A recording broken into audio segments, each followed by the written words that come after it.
What's up, everyone? Good morning. Morning. Hope everyone's doing well. I got the right camera this time, so it's not like a super close up on my face. Still kind of wet. It's pretty rainy here in Toronto, but yeah, I took a shower this morning. But let's dive into this. I hope everyone's doing well. I hope everyone had a great long weekend. Right? It was the Fourth of July um, holiday in the U.S., so the markets were closed. We had a slower, I would say, week last week. It was cut short. We had a holiday in Canada. Not that that closed any of the markets, but it probably affected somewhat of the volume. And then the volume was definitely affected based on the 4th of July. We had an early close. And overnight, right, we opened again at 6 p.m. Eastern time, and things did pull down. So we got a decent close on Friday. And then all of a sudden, overnight, we saw some news that came out. There were some economic concerns, especially throughout the ECB that we're going to be talking about. And down went the market, right? We blew up above that 38 40 area where we had a very nice buy stop run before coming into a next resistance here on the futures. And now we're dropping back down under 38 95, 96, which is a huge area that splits up a new distribution block, which could send us back down to 37.55s.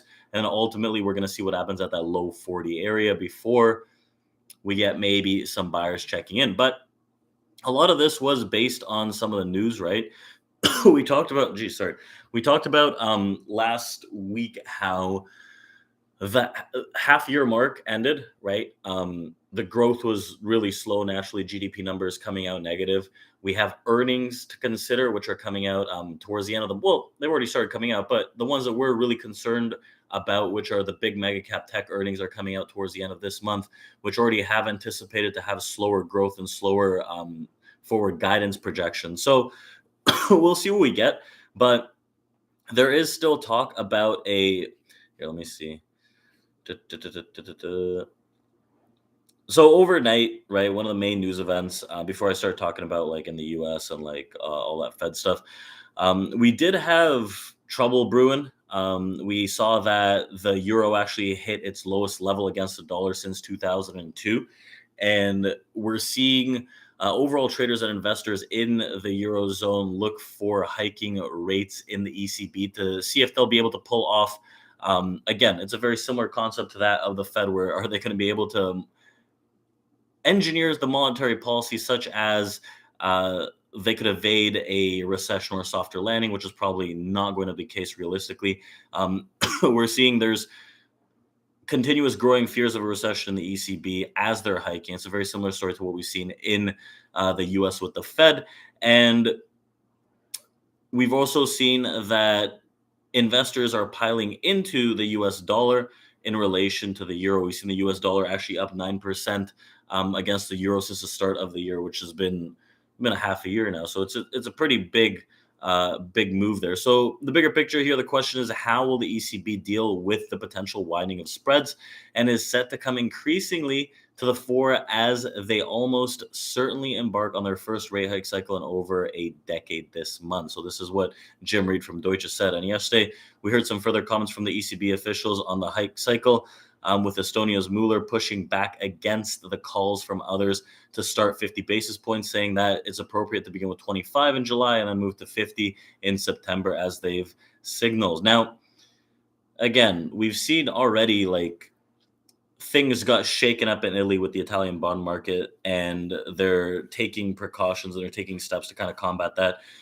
We're going to start into they're a bit like slower, I would say, because they were negative in comparison to the US, but they're a bit slower in that front in hiking rates. So we'll see. Maybe by the end of the year, they end up slapping that 75 bips based on all these growing fears and growing concerns if things start getting really erratic. Now, on the geopolitical front, we know Russia right next week will shut down Nord Stream 1 pipeline for summer maintenance activities.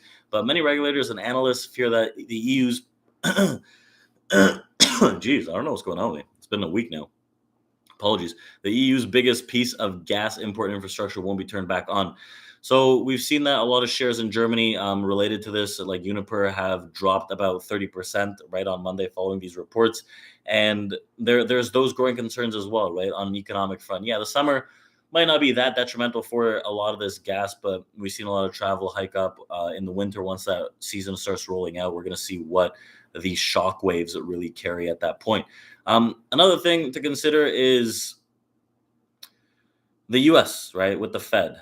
Chicago Fed President Charles Evans also talked about this last month. We can't afford to be fooled again, right, on this, or else it's going to be beyond us. And this is um, talking about the inflation, right, with the inflation targets, because this month we not only have um, the the Fed hike anticipated into the end of the month, right? We have, let me just check FOMC and down to the FOMC. Let me just check what the probability of a 75 bip, because we not only have that, but we have the CPI data that's coming out. We're probably going to see a lot of the Q2 numbers based on GDP that are going to come out as well throughout this month, right? So we have a lot of data that's expected to come out. We also have this week non-farm payrolls coming out on Friday, right? The first Friday of every month. And right now we're sitting back at 92% chance of a triple rate hike coming out in July. So two back-to-back triple rate hikes pretty much priced in. And as closer we get to the date, right, we'll see if CPI tops out. If CPI manages to top out, I'm expecting to see only 50 bips. But if CPI is still at growing concerns, right, which we've seen a lot of Fed chairs express those concerns, we're probably going to get that 35, or sorry, that triple rate hike or 75 bip hike in the markets when that comes to be. So there's a lot of data to come out. And again, with the what are they called? The non-farm payroll numbers. One of the things that I've noticed is that on a month-to-month basis, like the numbers are slowly decreasing. Yeah, okay, expectations might be, let's say 275,000 this month, and they might beat by 300,000, but compared to last month, they were almost 400K. Compared to the month before, they were almost 500K, you know? So it's steadily dropping, and it's really showing us the impact that has on the economy. So we're going late cycle to recessionary, right? That's the transition point that we're seeing right now based on all the economic data. We saw the final GDP numbers that printed, right? They were terrible sector from sector, right? In terms of growth, they were really bad. So we have a lot of that to consider as we're starting the first month of the second half of the year with 2 quarters left. So on the economic calendar this week, we also have the Fed's June policy meeting minutes that are going to be released tomorrow. It's pretty much stuff that we know, so it's not. I don't think it's going to be that detrimental, but we could have some slower moving markets leading into that. We also have the jobs number, like I said. We have investors as we have investor fears kind of hiking up. They're already looking at Meta's last week warning, right? Among with other mega cap like giga caps, along with other mega caps, freezing and hiring and even cutting forward guidance. So that plays into the earnings period that we have into the coming weeks. So we'll see. We'll see how this shapes up this month, because it's going to be a pivotal month. Last month we ended pretty poorly. Typically, when we have quarters that end like this, you see multiple quarters ahead that look very similar, right? So again, the recession fears are starting to circulate again. There's not really that much great data, and we'll see how that shapes up, especially within the coming weeks.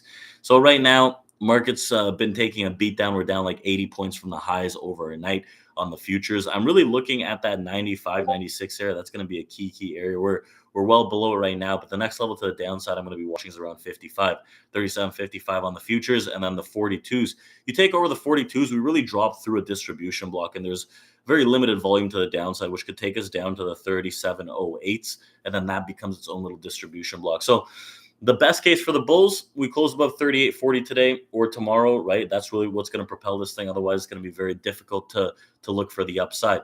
One of the main names that I do like, I'm looking for the downside here on a swing perspective, is AMD. You guys go take a look at that. It dropped off under its very key distribution block. Let me just take a look at what that area is.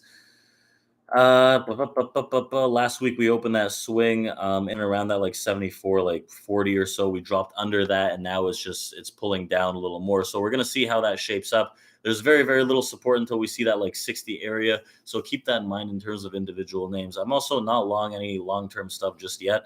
I'm gonna wait for this thing to actually start flipping, especially with the breath cycle that I want to see flip. So keep that in mind. We also launched a public research center that post our MAL, right? Our market analysis live that we drop every Sunday. So go check that out. That really prepares people for the week. So far, we've had a lot of good feedback. So that's on our website. Go check that out. We'll drop those midweek usually for the prior week, but it has a lot of information for you guys. So I hope you guys enjoyed that. Check out our website again. We have our master classes, options, and futures, and we'll see everyone in the live rooms and in Discord coming right up. So I hope you guys enjoyed this and get ready for a week. I thought I was leaning a little more to the bull side, I'm not going to lie, to start the week, especially after yesterday. But a lot of this news that dropped overnight, again, recessionary fears, I just want to see how today closes. If we can't close above those key levels, 37.95, 37.20, 37.38, 37.95, 38.20, 38.40 is going to be pretty difficult for these bulls to take this over. So those are three main areas we have to watch. And each get increasingly better for the bulls if we manage to close above those. So again, I'll see you guys in the room. Let's open this up. I'm going to go and grab my fruit and get ready for the day. So thank you all, and we'll see you tomorrow.